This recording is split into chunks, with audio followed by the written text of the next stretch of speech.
Upstairs. Free Gaza, free Palestine, love yourself, love each other. And let's embrace the noise.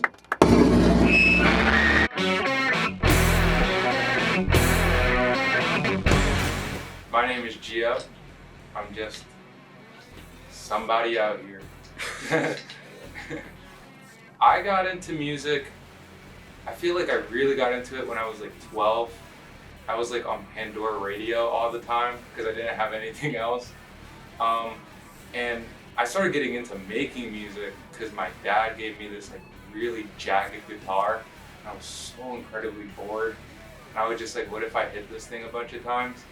And then it made me feel good. So like around 12, 13, I was like, wait, this is kind of balling.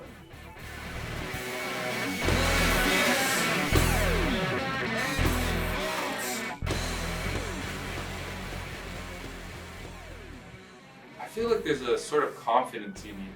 Like with other genres of music that are like accepted, it can be kind of easy to just be like, yeah, I know this is gonna work. Like I know people are gonna like this, I know people are gonna move.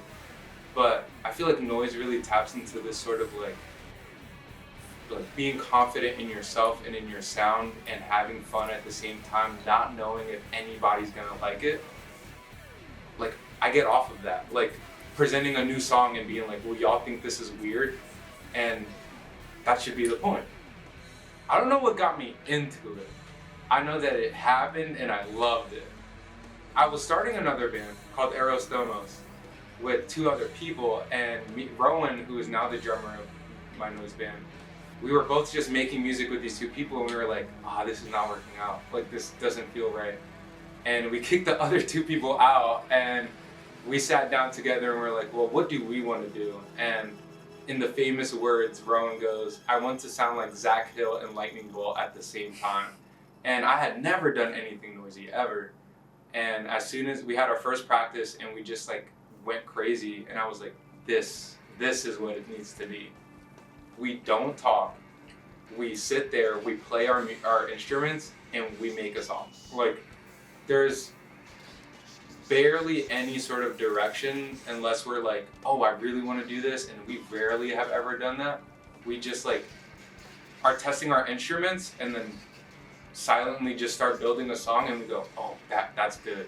What should we do after that? Nobody really like tells the other one what to do or like what they want.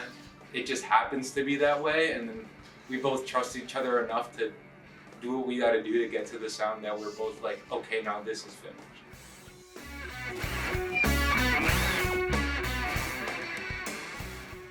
I just like got the like easy pass right into the Philly scene because of these guys. When I moved here, because of my best friend who was sitting right next to me, I was friends with them and I came here for a show. And then I was like, oh, this is crazy. Like this is nothing like the movies. And then I asked them if I could move here, like move into the house. And then once I got into here, all we ever did was like go do shows or host them. Ariel, the person who like first was here, when they started the venue, they specifically were looking at like how to block as much noise as possible so that it wouldn't bother the neighbors. We actually make a huge effort to have like good qualms with them. We usually just listen to the neighbors. Like they will ask us like, hey, somebody parked here and we don't want that, and we'll be like, all right. And we like get that person to move their car. Huge blessing because like you have this space, you meet a bunch of people all the time. But also a curse because sometimes it may not feel like a home and more like a very like temporary like fun time, party time moment. But I think I only ever think about the bad things once I'm like in my room tweaking. Because nevertheless, I'm like, oh, this is great. Like this is so awesome.